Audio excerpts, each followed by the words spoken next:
The ball is on the 25, and it is 1st and 10. Welcome back to the show. Today is all things Tennessee Titans. We're going back into 2024. Take a look at their season and project into 2025. Metro, are you ready to go? 100% all things Tennessee Titans. Let's hop into it.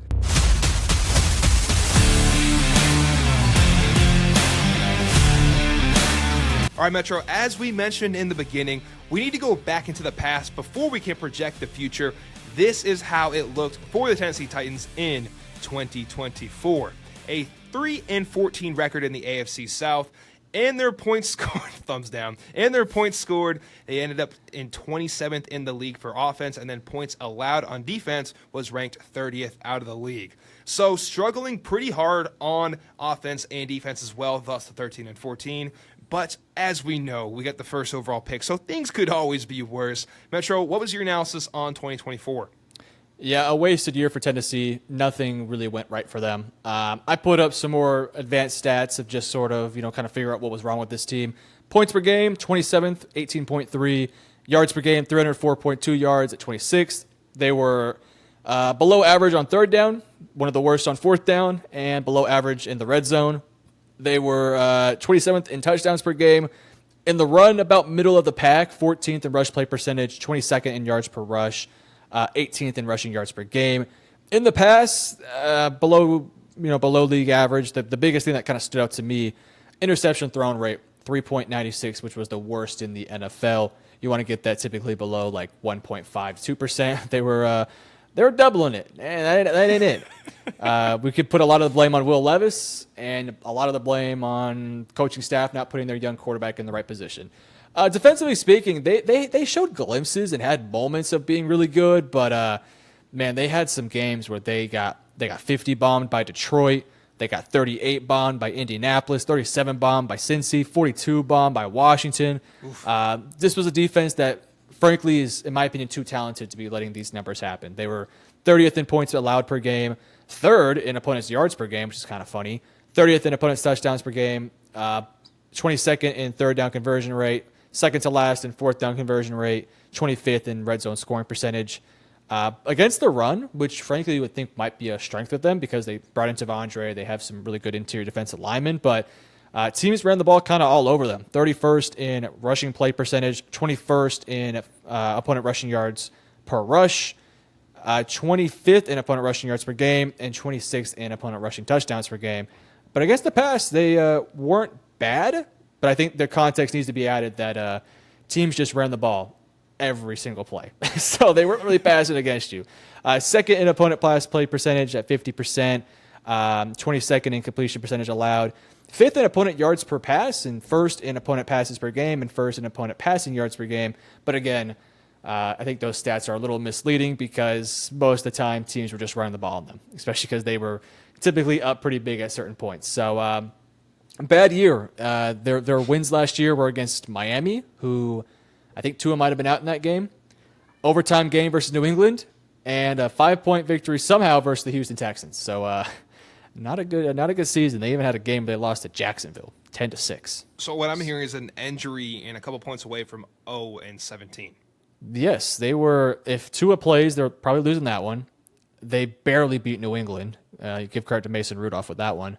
And if the Houston Texans just take care of business, this team genuinely could have been really close to 0-17, which is crazy to say because I don't think that the roster is that bad. Like last year, was just not a horrific roster. I mean, this team has some talent. So, yeah, not a good season.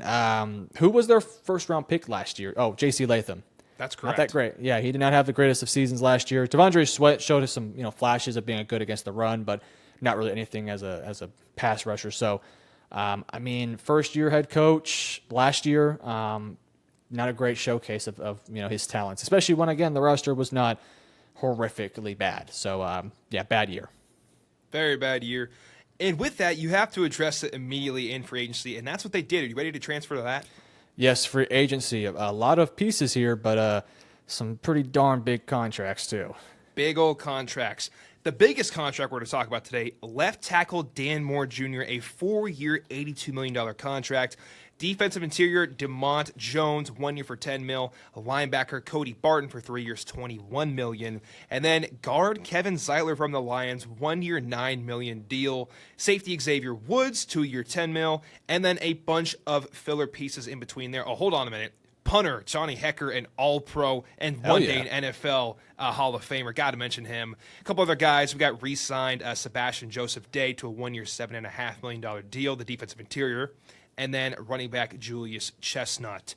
We released Harold Landry, the third, and cornerback Chidobe Awuzie. Now, this is where we stand. Overall, they knew the Tennessee Titans had the first overall pick, right? Because they had a rough year in 2024.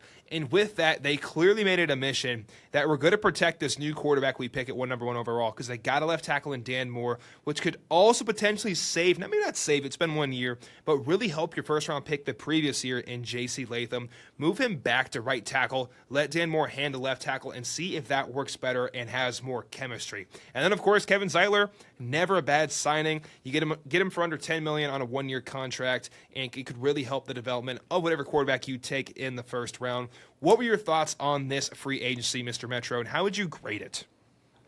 Not a fan. Not a big fan of most of these. I do like the Cody Barton move. Kevin Zeitler, good move too, by the way. Kevin Zeitler's super solid.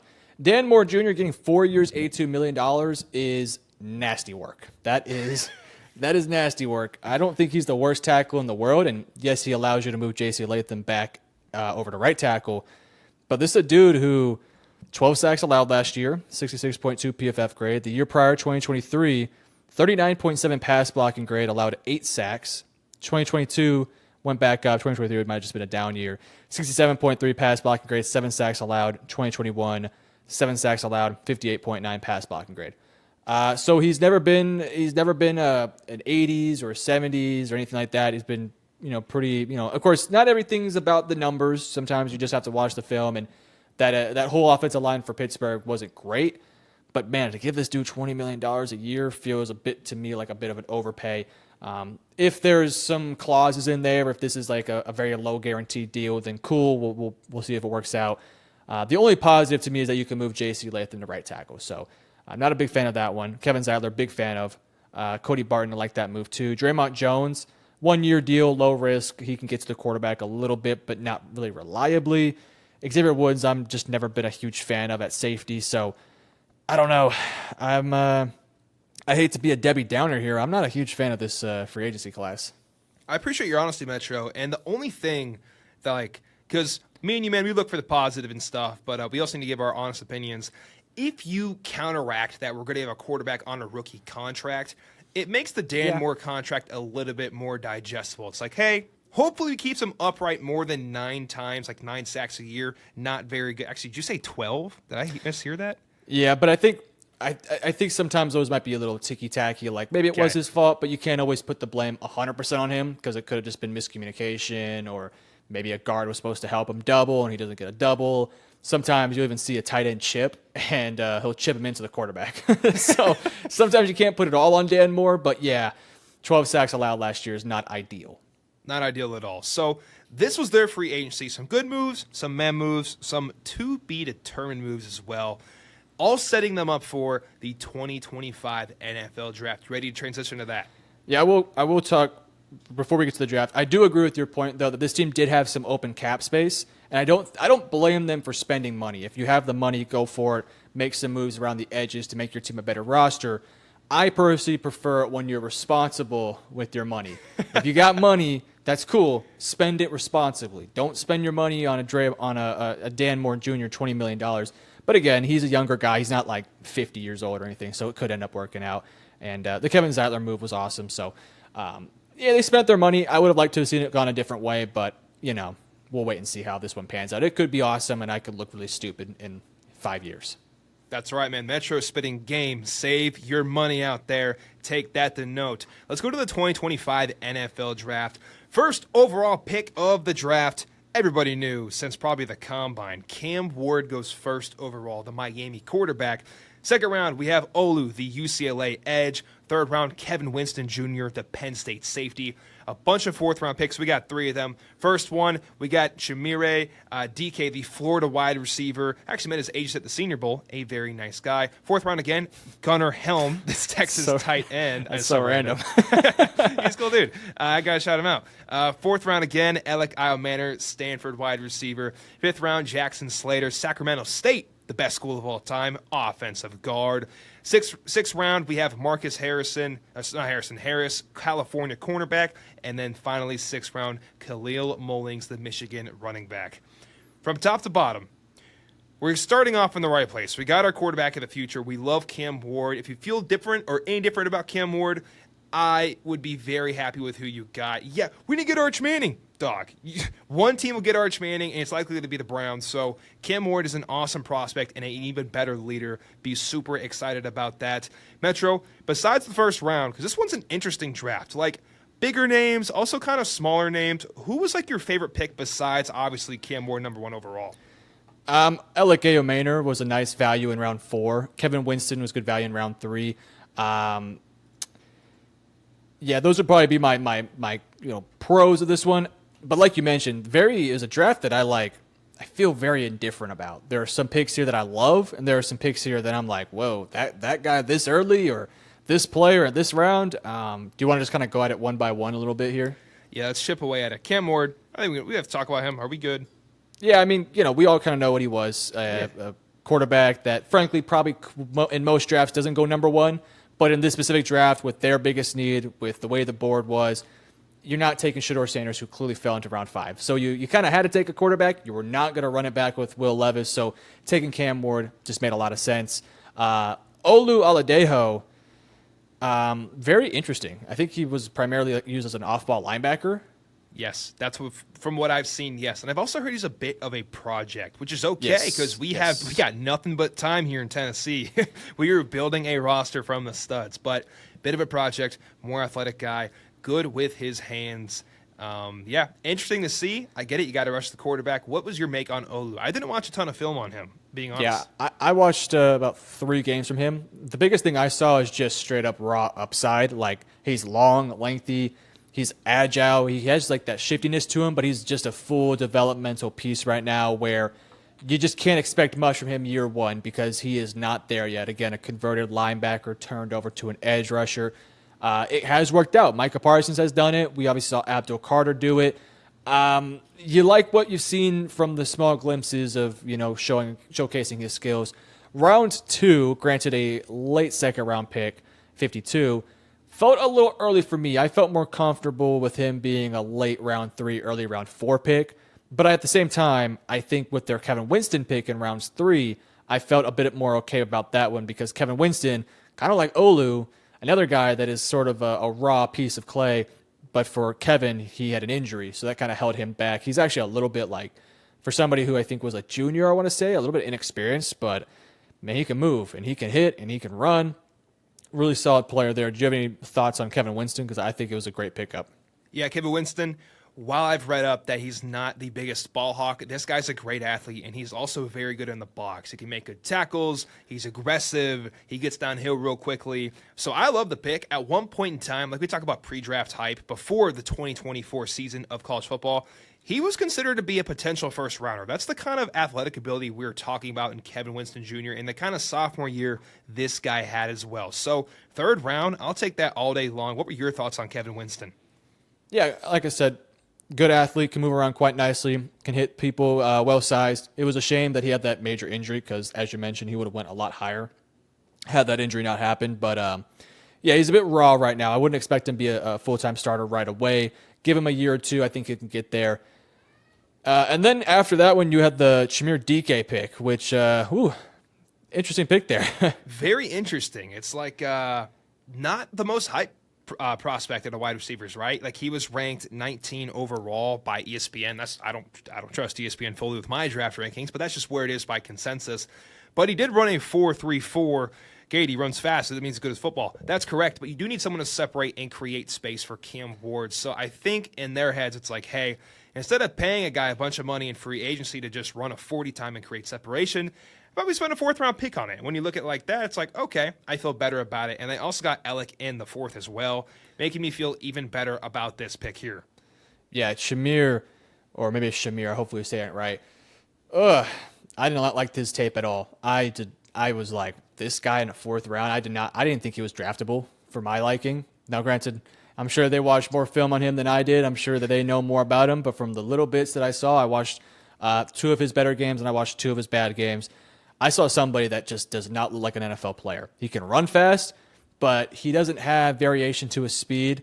That's something that I feel like everybody talks about with him, but it's like he plays at one speed at all times, which is fine, but you also have to know like a little bit more nuance to it, when to slow down, when to change your pace. And I didn't think that he was like an incredibly shifty guy to where he can just make instant cuts and whatnot. And from Florida, there was a lot of snaps where they schemed him open. There's a lot of snaps where he was, utilized in a way that was best used for his skill set. You're not going to see that in the NFL. Like, you're going to be asked to line up, maybe go in motion here and there, play on the slot. You got to get off press. You got to, run crispy routes. He right now, there's a lot of stuff to him. He also, and this is kind of crazy, he had 17 career drops, and that's 6 more drops than touchdowns he had. He only had 11 touchdowns in college. So, not the greatest hands. He's fast. I didn't think he was particularly great with the ball in his hands. He's well-sized. He's fine. He can definitely run straight. And, if you're looking for a guy who can just give you vertical separation here and there, if he can get a free release, if you can scheme him in a motion, cool. I don't know. For me, this is kind of crazy. And but again, Gunnar Helm right afterwards, cool. Gunnar Helm, to me, I'm a Texas fan. You can see the flag right there. But well-sized tight end, can block a little bit, can run a little bit.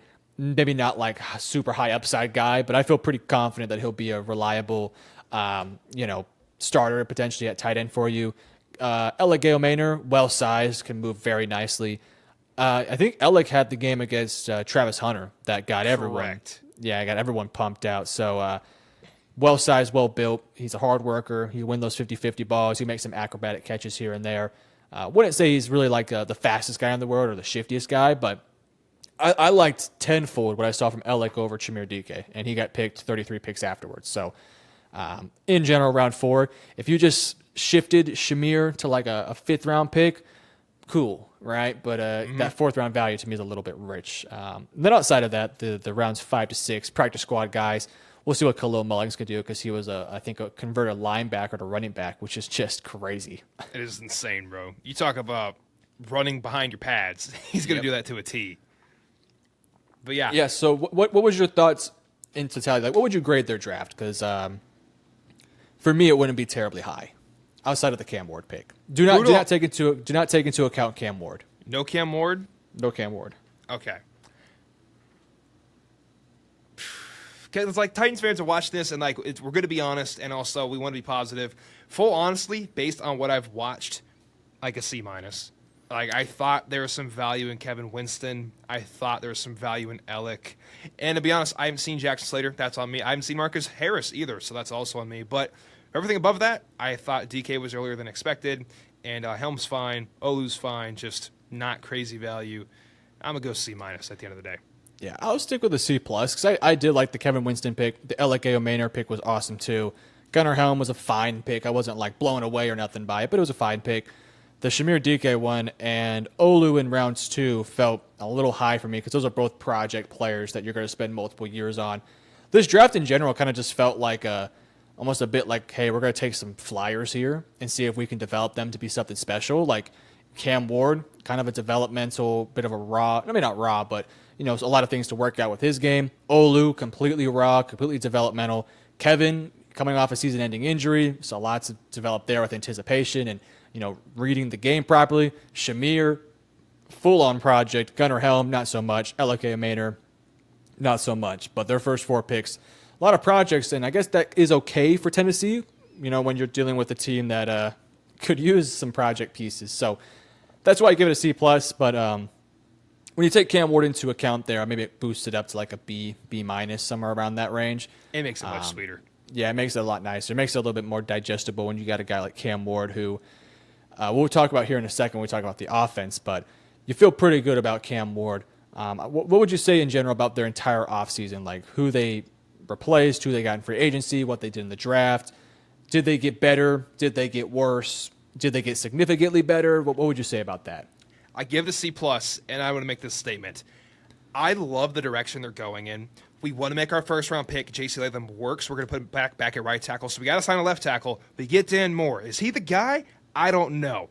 Are these picks the guys that we like? I don't know, but they're trying to get Cam Ward weapons. Point is, they're trying to build around Cam Ward. Is it the right people? That's my only question mark. But I like the vision here. It's the right effort. They're not playing this dumbly, and I think they mean well. And I think it will eventually succeed if they keep on this track. So I'm gonna give it a C+ overall. What about you? Yeah, I'm kind of on the same wave as you. I'll give it like a B- C+. They're clearly picking a direction with Cam Ward, surrounding him with as much high upside pieces as possible, fixing up your offensive line. Like, this is actually a pretty solid offensive line now on paper. Fixing up some of your spots on defense, a lot of project pieces. So even though I didn't love their free agency class, nor did I love their draft, I do think they got better.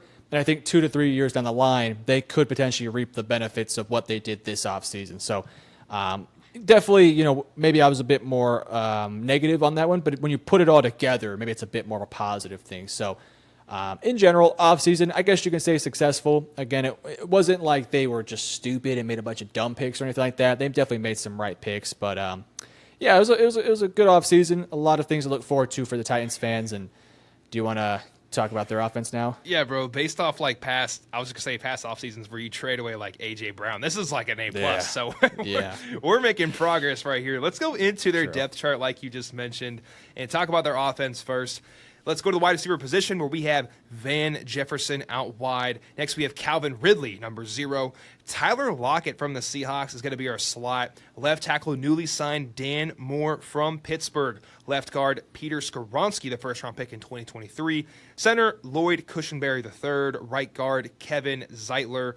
Right tackle, J.C. Latham, our first-round pick in 2024. Tons of first-round picks on this O-line. Tight end, we got Chigo Okonkwo. And then at quarterback, we got Cam Ward, first overall pick in 2025. And then finally, running back, Tony Pollard from Dallas. And he was here last year, too. Metro, what are your thoughts on this depth chart? What are your thoughts on this lineup as well? Yeah, it's definitely better than last year's. I think this offensive line could take a big step forward. Maybe not like a top 20 or top 10 unit, but definitely 20 to 11, somewhere around that range. Cam Ward should be somewhat set up for some success here in year one. You got a fine running game with Pollard and Tyjae Spears. Ridley is a veteran. I don't think he's the ideal wide receiver one, but I guess he gets the job done. Lockett, we'll see what you can get from him. He's a little bit older, but he's a veteran. He's been there, done that. I do think that wide receiver 3 spot is going to be really interesting as to who gets that spot because you drafted Shamir DK, you already have Treylon Burks, you do have Van Jefferson, Alec Ayomaner, and we didn't talk about him from the draft, but Xavier Restrepo has been building a bit of a connection with Cam Ward. Question, if you swap Restrepo and DK in that 4th round, makes it a lot better. Do you like the draft more?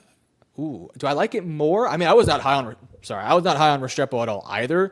But when you take into account his fit with Cam Ward, I do like the fit. So yeah, I would have liked the draft more if you would replace DK with Restrepo, just because of that Miami connection. And from what we've heard, now granted, OTAs, practices, they do not matter. If you follow me on Twitter, I avidly say it does not matter what they say in OTAs. It just does not matter. Don't take any of what they say to heart. But if what they're saying is true, they are saying that Restrepo is running some first team out there. So pretty interesting stuff. If it's true and Restrepo ends up making the team and it works out, cool, right? We'll see what that can look like. But that wide receiver 3 spot's going to be very interesting. I also want to see if Gunner can push for that tight end 1 role. You obviously have Josh Wiley and Chigo Okonkwo, but that'll be pretty interesting. Your offensive line's pretty set up. So look, it's not going to be an awesome offense next year. Like, it's not going to go from one of the worst offenses to all of a sudden like top 15, top 10. That's just not going to happen. It's way too early to even make those predictions. Don't expect a Jaden Daniels to Washington sort of thing here. I expect it to feel a little bit more like Chicago last year, where the offense had some problems. Caleb really struggled early on. Things kind of went its way a little bit later in the season. That's kind of what I expect here for Tennessee, where I think early on you're going to see some struggles because There's not a lot of continuity with this team, a lot of new pieces, a new quarterback. So I think there's going to be some problems there. But I think as the season does go on, I maybe you could expect this offense to get a smidge better, but not drastically better. I'm not expecting Cam Ward to be, Pro Bowl, Jaden Daniels type guy. I'm expecting a very solid year. Like if I'm predicting his stats, 3,400 yards, 22 touchdowns, 11, 12 picks. I'll take that all day long. Yeah, and if that's his rookie year, I'm taking that too. Like that's a totally fine rookie season. If you can get something from the ground game too. You still have Will Levis. I'm a little surprised they didn't trade him, to be honest with you. Kind of thought that he would want to go somewhere else. I actually heard some rumors about Minnesota. Then they traded for Sam Howell. I would like to see him go to like a team like the Rams because that's a great quarterback system there. Great situation for him to be a backup to Stafford and Jimmy G and learn from them. But he's still on the team, so we'll see what that looks like. I just don't like the idea of having two young quarterbacks and, putting them both kind of in awkward situations where Cam Ward's clearly the number one guy and Will Levis just has to pretend like it's a quarterback battle. It's not. It's just not. So well said, man. Completely fair. Like exchange that for a more veteran quarterback, like a Joe Flacco. That'd be kind of nice for a position like the Titans. 100%. If you could have gotten a veteran quarterback there, that would have been sweet. Like you said, I think a Joe Flacco would have been perfect here. Heck yeah. If you had to predict, I know you said you didn't want to, but I'm going to make you, put you on the spot. We ranked 27th on offense last year. Give me the ceiling and the floor for this offense in 2025. Ooh. Ceiling 16th. No. I love that. No, 18th. 18th is the ceiling, as in 18th best offense. Floor, right back at 27, probably. Hey, we can only go up from here. Yeah, so you could probably only go up. I mean, they're going to be a better offense than, you would think Cleveland. Probably might be better than the Jets. Could be better than the Giants. We'll see. Saints, maybe. Carolina, potentially. So there's some bad teams out there. I don't think Tennessee is the worst team out there, but they're not also, that much better. And I think they got better this offseason, but they didn't take a step forward like Chicago did. They made some nice moves, but they didn't make crazy next level moves. So, if I'm going to pick a specific number as to where they'll be at, I say 23rd, 24th. Well said, man. And it's just all variables like J.C. Latham. Does he step into the right tackle and do better? Is Dan Moore playing at a higher level now? He's got $80 million in his pocket. All those things to pitch into it. I like your point and where you have him at 23. Is that where you said your final spot? Yeah, 23, 24, around that range. Well said. I'm probably right there with you. You ready to go to the defense? Yes, defense. This is man, it's a weird defense, man, because there's some pieces here when you look on paper, but man, they underperformed pretty badly last year.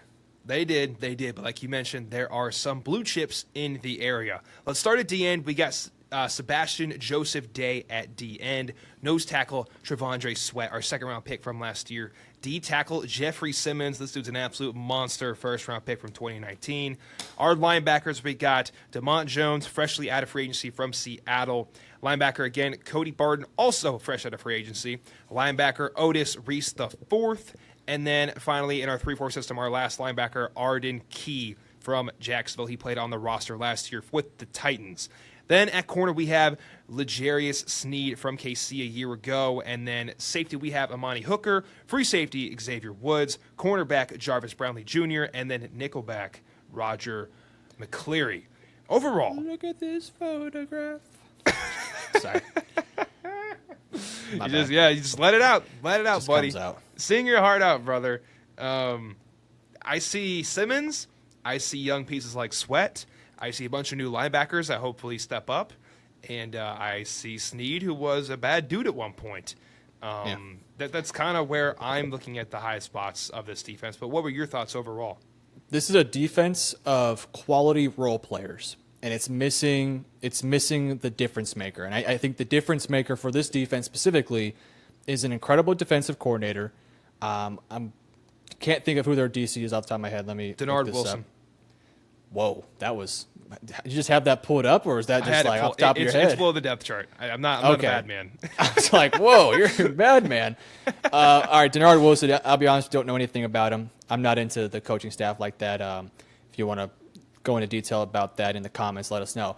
But this is a team of role players, and then you have Jeffrey Simmons, who's really freaking good. I think Tavondre is an excellent player against the run. Cody Barton, Otis Reese, Draymond Jones, like quality rotational role players. Arden Key can sometimes get to the quarterback. You have Olu. That's why I kind of don't mind taking some shots on a guy like Olu. I mean, I don't love the value, but I can kind of understand it because maybe you're trying to shoot for the stars here. L'Jarius Sneed was brought in last year to be the superstar cornerback. And boy, he was pretty disappointing last year, right? Dealt with some injuries. PFF has him scored very low. But then you got like a Roger McCreary, Jarvis Brownlee, Amani Hooker. You add in Xavier Woods. It's a quality team with a lot of good role players. It just feels like it's missing a true difference-making defensive coordinator who can out-scheme you, who can win with schematics and whatnot. I think it's also missing a few like upper echelon superstars. If Jeffrey Simmons continues, if they can find that go-to pass rusher off the edge, maybe it's Olu. And then if L'Jarius Sneed can just return to form, this defense will be a lot better next year. Really good summary right there, Metro. I looked up Denard Wilson in his past. This is pretty much his shot as a D coordinator. He was the Baltimore Ravens defensive back coach as well as the Eagles, Jets, Rams. Time goes on. But this is his very first D coordinator position. Like you said, if he flourishes, this defense has a good amount of role players, and they could do some damage. Are they going to be top 10? No shot, in my opinion, but they can hold their own and win your team a couple games. Where would you rank this team? Last year they were, 30th in the league in points allowed. That's on defense, ranked 30th.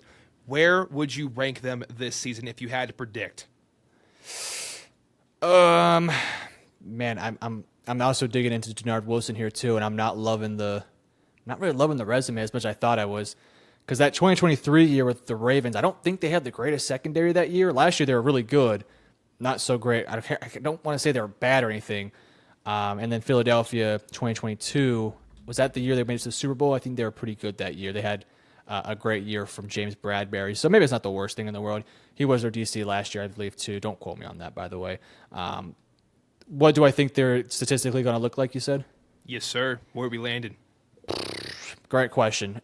This defense, statistically, last year was so bizarre in some ways where it's like, this number is really good. Why are they this bad? And then you look kind of a little bit more down the board. They got to be better against the run. I think Cody Barton steps in there, could definitely help them in that category. They need some guys who can get to the quarterback. They really need something from Olu Oladejo, Arden Key, and Draymond Jones. I think if L'Jarius Sneed returns to form, that would be sick. That front seven has to take a big step forward here. I would like to say it's going to be better next year. If they were, 30th last year, I'll say it'd be nice if you can get to top 20, right? If you can get to 15 to 22, that'd be a nice step forward. But I'm also going to tell you right now, I can't tell you that's going to happen, right? Just being as real as I can here. I love the pieces, at least on paper. I think they got better, but it's a team of role players, right? And when you just have a team of role players and you're bringing back the same defensive coordinator from last year, you got to find those difference makers. And I don't know if they quite have them right now. So because of that, I can't tell you definitively this is a significantly better unit when they didn't get any serious difference makers in free agency. Even Cody Barton's not a difference maker. He's a good player, but not a difference maker. And you're really going to rely on L'Jarius to return to form, Kevin Winston to be an impactful guy, and Olu Oladejo, as well as Devondre Sweat taking a step forward too. But can you trust those guys in year one of most of those guys' careers? I'm not sure. So I do think it should be better, right? You hope it does, but I can't promise it'll be better. So my optimistic side is telling me 20 to 25 or 18 to 25, around that range. My pessimistic side is telling me a bit more 26, 27, right? So that's kind of where I stand there. I do think, in general, this roster is better, but I don't think it's we're going to take a huge step forward. We'll get better.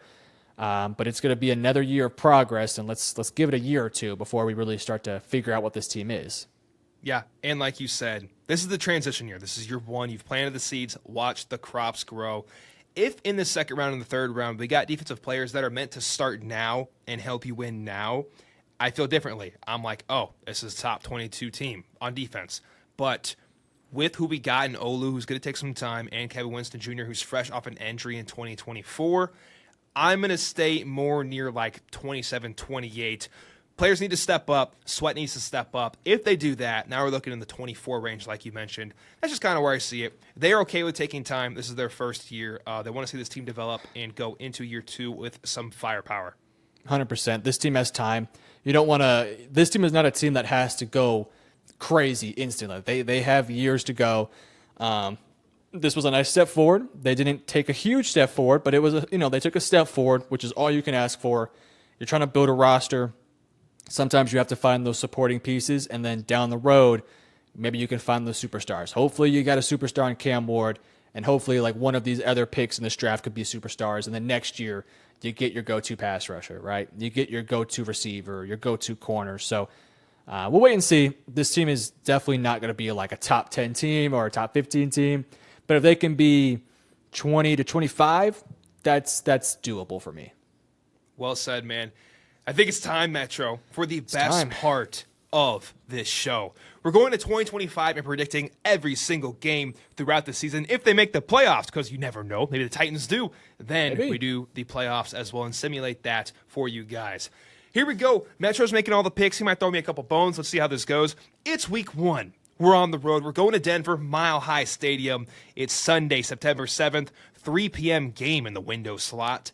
Who's winning this game, Denver at home or the Tennessee Titans?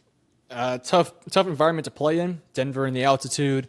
Cam Ward. This is a terrible matchup for Cam Ward, buddy. I hope they start Will Levis here, because honestly, you're throwing him into the wolves here. This is brutal.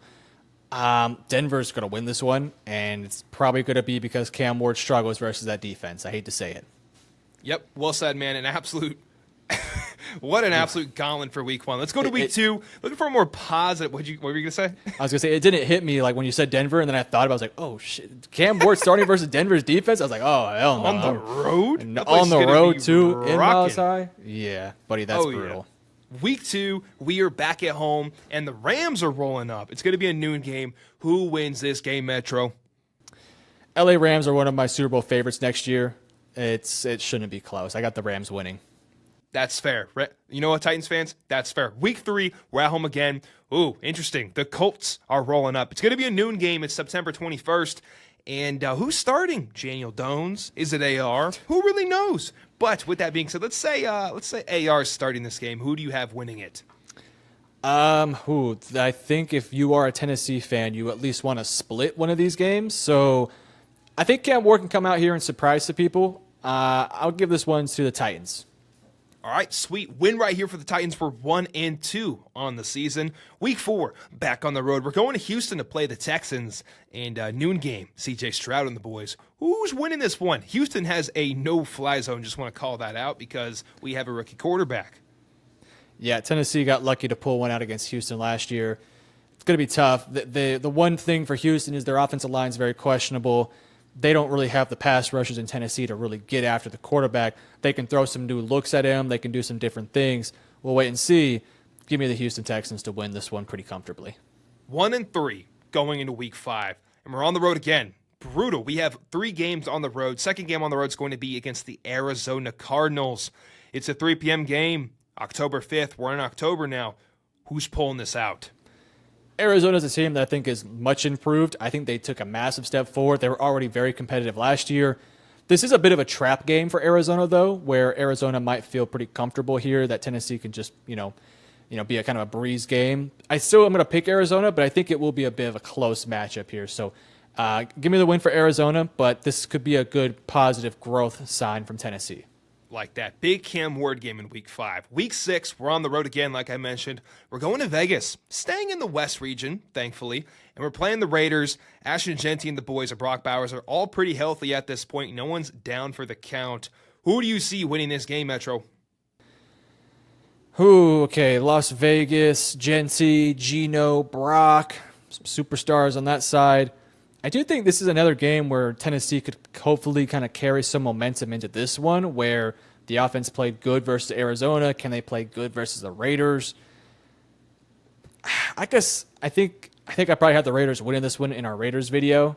So I'll pick the Raiders here and not go back on my word. But this is also a trap game. This is a game where Tennessee could come out there after a positive week versus Arizona, a positive week versus Las Vegas. They're getting better, right? But there's just not amounting to many wins right now. 1-5. Well said, Ben. 1-5, week 7. We're back at home, thank God. And we'll leave the Patriots rolling up a young team. Drake May and the boys. Mike Vrabel's the new head coach. And also, they're pretty damn good at football. But they're not an elite roster, but they're probably pretty good on the road. But we are the Tennessee Titans. Lots on the line here, Metro. Sadness. I mean, like a lot of sadness going 1-6 or 2-5. Two completely different records. What are we looking at right here? This is very interesting because this is Mike Vrabel returning back to his stomping grounds. A lot of egos here. Ownership, I think they forced his way out. Mike Vrabel wanting to make a statement here. Y'all are cooked. I think both teams are, yeah, right. Mike Vrabel is a damn good coach. New England's very talented. They have a quarterback that a bit more experienced compared to Cam Ward. And roster-wise, I think New England's pretty much a lot better, even though New England has their own fair share of issues. I do think this one could be a kind of a low-scoring competitive game. I think it's a bit more of a coin toss on this one, but I will give this one to, screw it. I'll give it to the Titans. Why not? Let's give go. It to the Titans. 2-5 in the season. We're rolling in hot. Playoff hopes. Super Bowl. Cam Ward might be MVP. We'll find out. The hype is through the roof.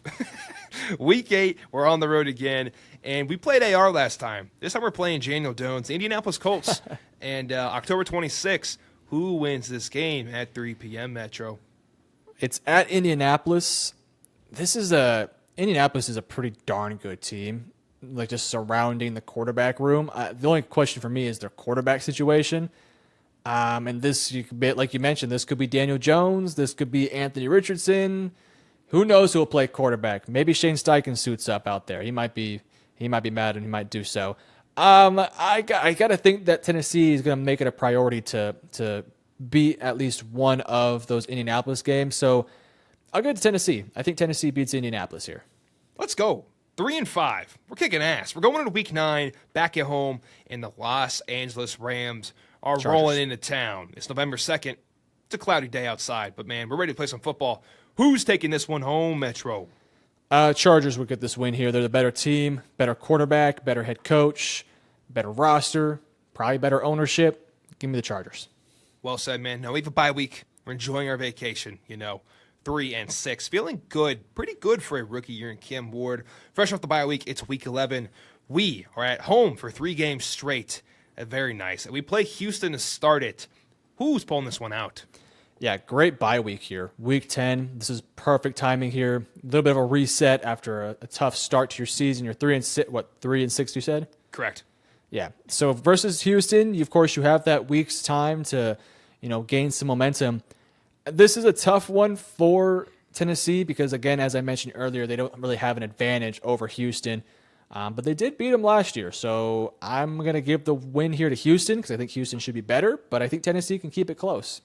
3-7. We're going into week 12 at home again. Thank goodness.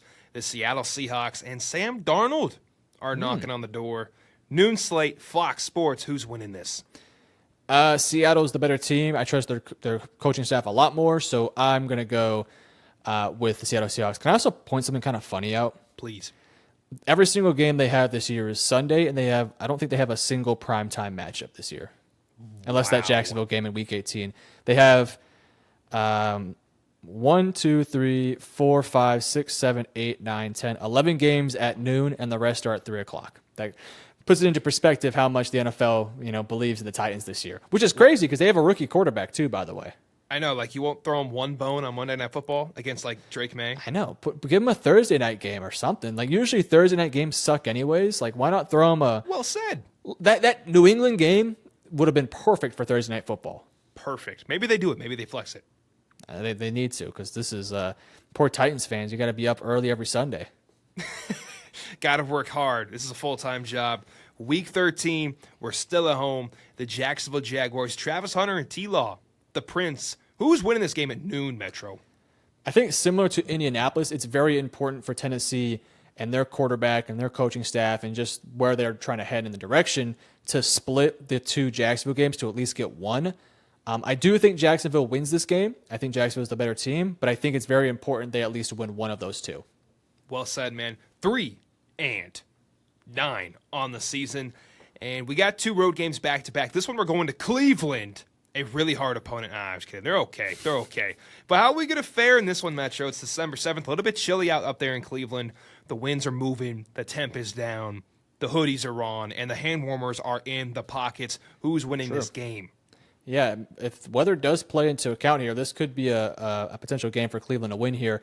I also want to point out this Cleveland Titans game is the lowest price tickets on ESPN. It's only for $13, probably for nosebleeds. So the ticket people know that nobody cares about this matchup at all. So with that said, Cleveland has some pieces, but there's a lot of questions with their quarterback situation. Will it be Gabriel? Will it be Flacco, Sanders? Is it going to be Kenny Pickett? Will Deshaun Watson, put on a prosthetic leg and hop on out there? We'll have to wait and see.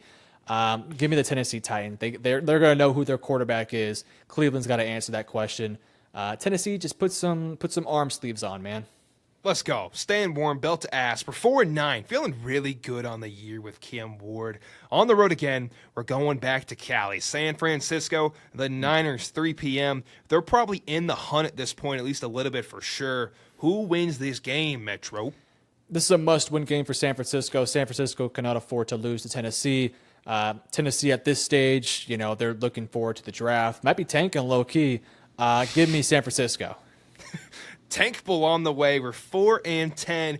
Cue up those mock drafts, baby. Me and Metro will be making some for you guys. Don't you worry. In December, it's the 16th game. Not 16th game, but week 16 on the season. We are going to play Kansas City. We're at home, though. Who's winning this game? Kansas City by 50? Question mark? Is this even a question? Sorry, my bad, buddy. What a shitty question. 4-11. No, you're right. That was pathetic. Shouldn't have asked. Week 17. Wait, question. Is there a chance that we get a Bryce Young game out of Cam Ward against the Chiefs? They still lose. They still lose, but take it into OT. If Cam Ward can put up a competitive matchup here with Kansas City, that would be a very good sign and a very good direction for this team to get to. I'm not banking on it because Kansas City is a damn good team and with a great coaching staff. But occasionally Kansas City can kind of fall asleep in these regular season matchups, and maybe this is one of those games where they control the game early, they're up 15-0, something like that, and then slowly but surely Cam Ward gets that arm rocking and gets the ball out, and they start mounting a bit of a comeback, but it's just too little, too late. That's best case scenario. In reality, they're probably going to get beat up by like 30. Honesty is the best policy, and that's what we give you on this show. Let's go to Week 17. We were at home again. New Orleans, the Saints. How we feeling, Metro? Noon game, December 28th after Christmas. This is the tank for T.J. Parker game where both teams want to lose to get Clemson defensive lineman T.J. Parker or Caleb Downs or, Peter Wood, Spencer Fano, maybe a Caden Proctor. Shoot, maybe they go crazy and go for Arch Manning. We'll have to wait and see. Neither team probably wants to win this game, but I do think that I trust Cam Ward a whole heck of a lot more than Tyler Shock. Although, by the way, actually, I watched Tyler Shock film. I watched his Texas Tech game, Tech versus Oregon. He was kind of cooking in that game, and he had a couple untimely turnovers that were unfortunate. But give me Tennessee Titans in this one. I think they'll beat New Orleans here. 5-11. Going into our final game of the season, Week 18. I believe Jacksonville got the best of us in Week 13, correct? They did. Okay, so we are down on the series with them, but we are on the road. We're in Jacksonville. The weather should be fine. It's probably January at this point. Who do you see winning this final game of the season at 5-11? I think Jacksonville could potentially be trying to lobby for a playoff spot here if things go their way this year. I don't think they will, but they could be. So this could be a pretty important matchup for them. Again, I don't think it will be. I think Jacksonville could be in a spot where they're like 7-9 or something along those lines, where they're like slightly below 500. Tennessee, I think if their head coach wants to keep his job, they got to win at least 6 games this year. Right? What are we at right now? 5? We're at 5-11, yes, sir. Well, I'm going to give their coaching staff a bit of a bone here. I'll give them the win versus Jacksonville. They need the win.